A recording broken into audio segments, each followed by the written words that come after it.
আমরা আপনাদের আমন্ত্রণ জানিয়েছি। আপনারা জানেন যে আমাদের চিরাচরিত ঐতিহ্যবাহী শতাব্দী প্রাচীন খার্চি মেলা শুরু হতে যাচ্ছে আগামী মাসের 14 তারিখ থেকে। তো যেহেতু এটা একটা বিশাল সময় নিয়ে এই মেলা এবং পুজো অর্চনা হয়, তো সেই কারণে এটা প্রিপারেশনও অনেকদিন আগে থেকেই শুরু করতে হয় এবং সেইভাবে সরকারের সমস্ত দপ্তরগুলোর এখানে ভূমিকা থাকে। এছাড়া আমাদের লোকাল যে মেলা কমিটি, অর্গানাইজিং কমিটি, এগুলোর মাধ্যমে এটা আমরা সুচারুভাবে করার চেষ্টা করি এবং অবশ্যই আপনাদের সহযোগিতা থাকে, সবসময় থাকে। তো এবারেও হবে 14 তারিখ 11:30টায় আমাদের মাননীয় মুখ্যমন্ত্রী প্রফেসর ডক্টর মানিক শাহ মহোদয় এটা শুভ উদ্বোধন করবেন এবং উপস্থিত থাকবেন আমাদের বিশেষ অতিথি হিসাবে মিস্টার সুশান্ত চৌধুরী মহোদয় এবং কনক্লুডিং সেরিমনিটা হবে 20 তারিখে। 20 তারিখ সন্ধ্যার দিকে হবে, টাইমটা এখনো ফিক্স আমরা করিনি। আরেকটা মিটিং আমাদের মেলা কমিটির হবে, তো জেনারেলি 6:30-7টার দিকে সন্ধ্যায় হয়। তো সেখানেও উপস্থিত থাকবেন আমাদের রতনলাল নাথ মহোদয় মাননীয় মন্ত্রী, থাকবেন শ্রী অনিমেষ দেব বর্মা মাননীয় মন্ত্রী, এবং আরো একজনকে আমরা চেষ্টা করছি, যেহেতু সংসদ আছে, যদি হয় তাহলে আমরা পরবর্তী সময় আপনাদের জানিয়ে দেব। আর এছাড়া আমাদের দিক থেকে সমস্ত প্রিপারেশন নেওয়ার জন্য আমরা চেষ্টা করছি।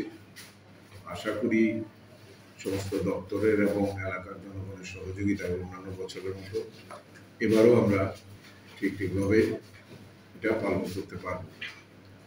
যদিও একটা বড় অন্তরায় থাকে বৃষ্টি এবং যে ওয়েদার খারাপ থাকে, সেই জন্য আরও অনেক ব্যবসায়ীরা সারা বছর যারা অপেক্ষা করেন এই সময়টার জন্য, তারা অনেকেই ব্যবসায় প্রায় লসের সম্মুখীন হয়েছেন বলে। যাই হোক, ভালো মন্দ মিলিয়েই হয়। দুটোই উদ্দেশ্য থাকে, একটা হচ্ছে পুণ্য সঞ্চয়, পুণ্য অর্জন করা, আর একটা হচ্ছে মেলা উপভোগ করা। এই দুটোই আমাদের এখানে আমরা করার মতো পরিস্থিতি তৈরি করে দিতে পেরেছি, সব দপ্তরের সহযোগিতায়, আপনাদের সহযোগিতা এবং এলাকাবাসীর সহযোগিতা। তো যাই হোক, আমরা এবারে থিমটা করেছি সবুজই ভবিষ্যৎ। কারণ আগামী দিন যদি পৃথিবী বাঁচতে হয়, তাহলে তার ইকোলজিক্যাল ব্যালেন্স, প্রাকৃতিক ভারসাম্য রক্ষা করতে হবে। এটা অত্যন্ত প্রাসঙ্গিক একটা থিম আমরা করেছি এবং আমাদের ইচ্ছা আছে, চেষ্টা করছি আমরা 15,000 আমরা চারা, গাছের চারা, ওটা পুণ্যার্থী এবং দর্শনার্থীদের মধ্যে আমরা বিতরণ করব। এটা আলাদা একটা অ্যারেঞ্জমেন্ট আমাদের করার চেষ্টা হচ্ছে। এছাড়া জানেন আপনি যে সারা ভারতবর্ষে বিভিন্ন জায়গায়, বিশেষ করে দিল্লি, গুয়াহাটি, কলকাতা বিমানবন্দর, আমাদের এখানে রেলওয়ে স্টেশন, বিভিন্ন জায়গায় খার্চির কিন্তু প্রচার ডিসপ্লে হয় এবং সেটা ট্যুরিজম দপ্তর থেকে করা হয়। এবারও ট্যুরিজম দপ্তরের সঙ্গে আলোচনা হয়েছে যে তারা সেই দায়িত্বটা নেবে এবং অলরেডি আমাদের প্রধানমন্ত্রী গত বছরও দিয়েছেন, গৃহমন্ত্রী দিয়েছেন, শুভেচ্ছা কামনা করে। আমরা এবারও আশা করি। এছাড়া আমাদের যেটা বড় ইভেন্ট থাকে সেটা হচ্ছে কালচারাল প্রোগ্রাম। কালচারাল প্রোগ্রামে নর্থ ইস্ট থেকে এর আগের বছর প্রায় 900-র মতো আমাদের পার্টিসিপেন্টস এসেছিল, বাংলাদেশ থেকে এসেছিল। তারপরে তো সারা ত্রিপুরা থেকে করতে হয়। আমাদের দুটো মঞ্চ হয়, একটা কৃষ্ণমালা মঞ্চ আর একটা হাবিলি মঞ্চ। দুটোতেই পর্যায়ক্রমে সারাদিন ব্যাপী চলে এবং মানুষ এইভাবে এনজয় করেছে যে গতবারও প্রায় রাত 2 পর্যন্ত এখানে মহিলারা, ছেলেরা, সাধারণ মানুষ সবাই খুবই এনজয় করেছে।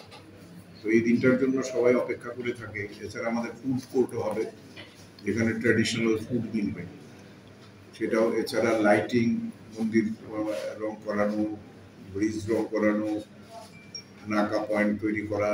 কারণ এটা বিশাল সংখ্যক মানুষের উপস্থিতি এখানে থাকে। 20 থেকে 25 লক্ষ লোক এখানে আসেন, সারা দেশ থেকে আসেন। আর আগে তো সাধু সন্তদের এই মেলাতে কোনো স্থানই ছিল না।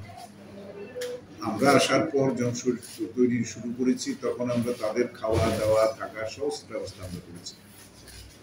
কারণ এখানে তাদের একটা বড় ভূমিকা আছে পুজোয়।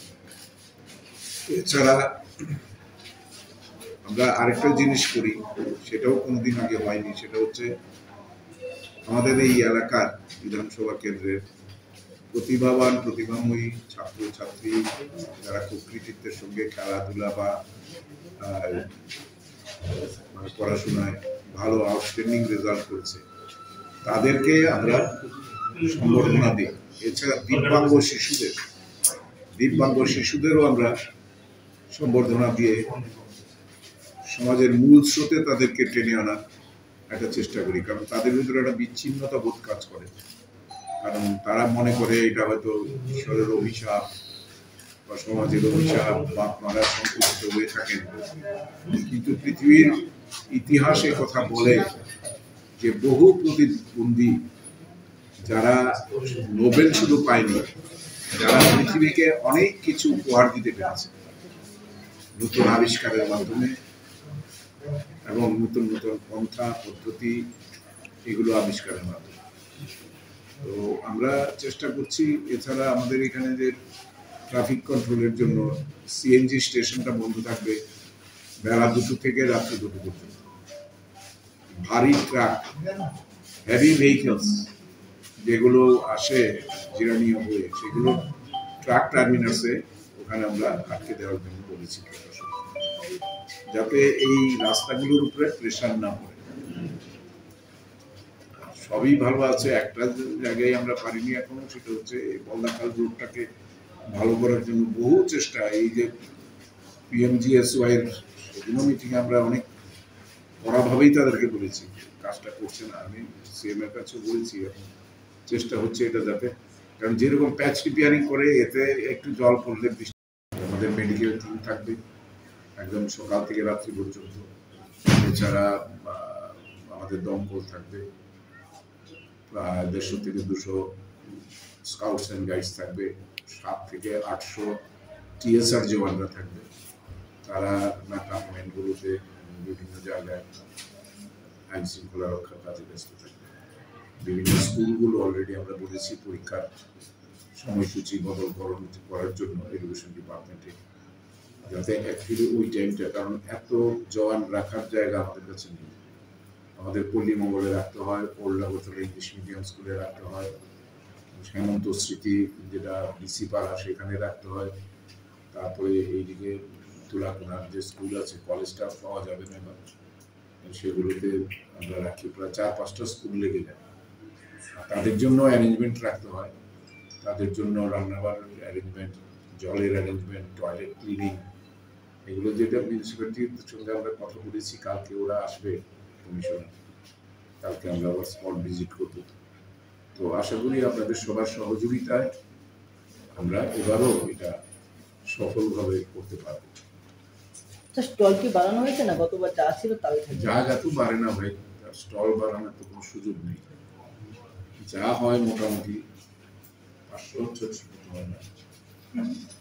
প্রতি বছর দেখা যাচ্ছে স্টল নিয়ে একটা দুর্নীতির অভিযোগ আছে, যে প্রাকৃতিক তারা এগুলো সাজানো দুর্নীতি। সবাই আসতে পারেন আপনারা, ইউ ক্যান পার্টিসিপেট। এটা ওপেন লটারি হয়, ত্রিপুরা রাজ্যের আর কোথাও হয় না। ইভেন আমি প্রথম বছর যখন করি, আমি ফোল্ডেড হ্যান্ডসে আমি মন্ত্রীদের এমএলএদের বলেছি, আপনারা don't request me for allotment of any stall. কজনকে খুশি করবো?